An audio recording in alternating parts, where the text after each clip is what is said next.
If you're a baseball player struggling with low back pain and you're trying a bunch of different core work or mobility drills and you're not seeing any results, I'm going to break down exactly why you're in pain and the strategies that you can use to get yourself out of pain, as well as breaking down one exercise and talking about why this one exercise is really good at curbing low back pain. But before we even jump into that, talking about low back pain and what's going on there is most people, particularly physical therapists, if you come in with low back pain, are going to talk about this as a core strength issue. So you're going to end up doing a bunch of core work to try to stabilize that area to alleviate the pain that's going on in your low back, which on the surface seems like a really sound idea. It's like, okay, well, if we're having pain in the back, let's strengthen the front, try to get that relationship a little bit better. But there's other things that are going on with this problem. So when we're talking about the low back, we also have to look at what's going on with the rest of the body. So we want shoulder, hip, knee, and ankle all in this vertical alignment with one another and horizontal as well. So the easiest way that I like to think about this and why this is really important when we are talking about stress is thinking of your body as a steel skyscraper. So we want these beams, right, going vertical and horizontal. So this system has what we call structural integrity, or those joints are solid. Your body follows the same principle. So as it becomes more misaligned or cockeyed at these joints, as there's added torque or stress that's placed on it that then leads to pain that goes on in that area.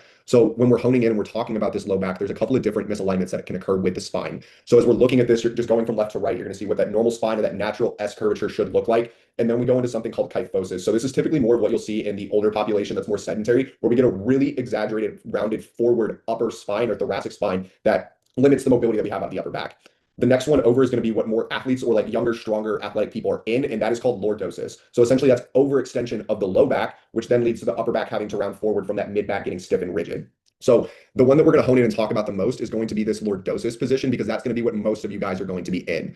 So the problem with this and what's going on there is when we're looking at what's happening at the spine is this would be similar to that lordosis position. So the disc at the back, so if we're looking at this, back of the disc, front of the disc, is it should sit right on top, like these vertebrae should be here. But what happens is because this hip dumps forward, the spine starts to arch back in response to that. So the bone that's up top is going to shift forward relative to the one that's on bottom, which can then cause the disc to push out the back, which can then lead to a herniated disc, or it can lead to compression of these nerves, which is what you're looking at when we're talking about sciatica, is the way that nerve root comes out of the bone is it ends up getting compressed, whether we want to talk about it being muscle, tissue, fascia. There's a bunch of different things that could be compressing it. That's not the thing that we need to get concerned with. It's just more, there is compression on that area. So now that begs the question, how do we alleviate the compression? Well, the reason that it's compressed is because of the position that it's in, or the alignment that your spine has with itself. So if your bone is like this and it's shifted forward, all we have to do to get you out of pain is take this bone from forward to neutral. And all of a sudden that disc starts to slip back into the middle. It's not herniating or pressing on that nerve anymore. And now the pain goes away. So where I'm going with that is the root cause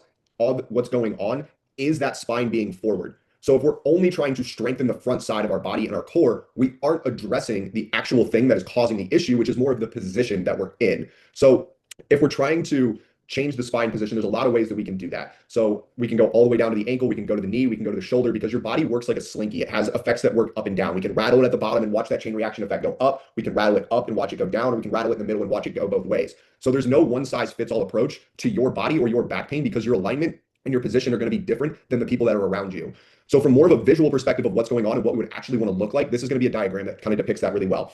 We want to be the diagram over here on the left, or the green. So what we're looking at here is the relationship between your pelvic floor and your diaphragm. And we want these muscles to run parallel to one another, so that when you contract your core, it creates a vacuum seal, so that you have that core pressure in the front and your low back is stabilized. But what happens when we become misaligned is we end up looking like this diagram in the red on the right, is our pelvis dumps anteriorly, the rib cage elevates up, and we end up in what's called an open scissor posture or position. So as we try to create this vacuum seal, it doesn't have that same stability, which now then compresses the backside, causing the pain. So if, again, it comes down to the position, right? So if we change the hip position and we change the rib cage position in response to that, now they're more stacked and these muscles run parallel, all of a sudden we have this core stability that your body's craving that it lacks, and now the pain goes away because your body's properly stabilized around that area. So from a visual perspective of what that's going to look like within a couple of different bodies is both pictures that you're going to look at right here are minor leaguers that have made it up to AAA and we're experiencing low back pain. So when you're looking at this first photo, remember we want ankle, knee, hip, shoulder, and ear all touching this line.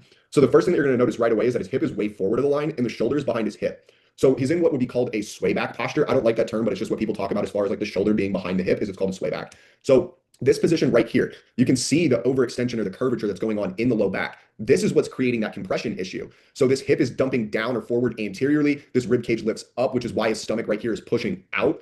So this issue right here, if we look at it and we go, okay, well, if we look at his core, it's pretty freaking strong, right? Like he doesn't look weak. He's an athlete that's made it all the way up to AAA. If he was weak, he wouldn't have made it that far. So the issue isn't strength.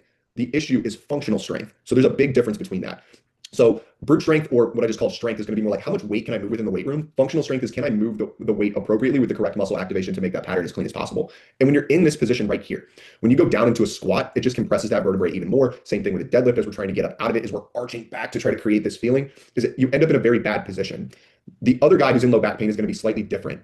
So his hip isn't as anterior, but if you look at his mid back, like this thing is really flat and rigid. So he has a very hard time using his low to mid trap to create this T-spine extension up top. So because this upper half is limited in the mobility, this lower half is also limited in the stability that it has. So because this can't stabilize us to get this mobile, he's got to create a bunch of compensations, and those compensations just jam into the low back as he's trying to rotate. So both of these guys ended up having their low back pain go away within a month of starting to work on the alignment and getting their hips and everything else to be able to move into better positions, move cleaner, move more efficiently, all of these things that we want. So the low back pain that you're experiencing isn't just a back issue, because there's other issues that are also going to be going on. Like if we were to really break down those photos, you're going to notice that their upper backs are forward, these shoulders are internally rotated or hinged back. Is all of these things are going to affect one another. There's different pieces to this jigsaw puzzle that is your body. You don't operate on individual parts. Your right arm isn't just an arm that isn't connected to the other side of your body. Everything here connects. So if we're only looking at just what is the problem, we're missing the rest of the picture of what's contributing to it. And the way that we're going to really solve what's going on is by honestly not even trying to look at what the problem is, but look at the other contributing factors to it. So I want to talk about this exercise and why this exercise would be really good for curbing low back pain. So this right here is called static back, and it is as easy as it looks. All you're doing here is laying on your back with your legs up and over something at 90 degrees. So you need your femur to be vertical and you need your shin to be parallel to the floor. All you're doing here is just laying here. So the big thing that's going to happen here is as you're laying on the floor, gravity is now acting on you differently. So usually it's acting top down.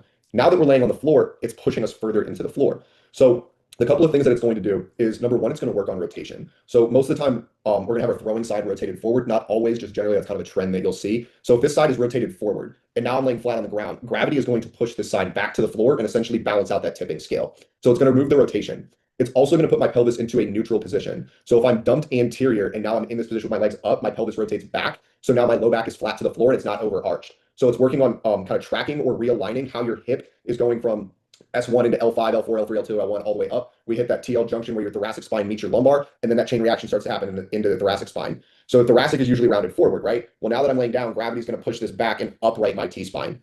So when you do this, you really aren't going to feel anything to a whole lot going on, but you will feel very different when you stand up. So at the very minimum, you need to do this exercise for 5 minutes. I would recommend doing this for closer to like 15 to 20. You can watch TV, you can listen to music, you can listen to a podcast. You don't really have to be doing anything. You just need to have your head flat on the floor, looking up at the ceiling, preferably with your arms out at this 45 position. But if you got to be on your phone for some entertainment value, you can do that as you're here. You literally just have to relax into this position, and you will be very, very surprised at how different your body feels from just doing something so freaking simple that it looks like something a grandma should be doing. So this exercise is going to do a bunch of different things, even though it looks like you were just laying here being a lazy piece of crap. But you are not. You are doing a lot of benefit for your body just from laying in this position. So if you're experiencing low back pain, I hope that this video kind of explained why you would be experiencing that, as well as some strategies that you can use to go ahead and try to curb your low back pain that you're experiencing right now, so that you can really get the most out of the off season that you're trying to develop in right now. So if you're somebody who's looking for something a little bit more tailored specific to your body or your specific issues, book your call through the link in the description. You'll jump on, you'll talk to either me or one of my team members about how we help people, how your situation is something that we either think we could help, or if we can't help you, we'll definitely point you in the right direction of what we think could help you. So I hope you got a ton of value from this video, and I'm looking forward to talking to you.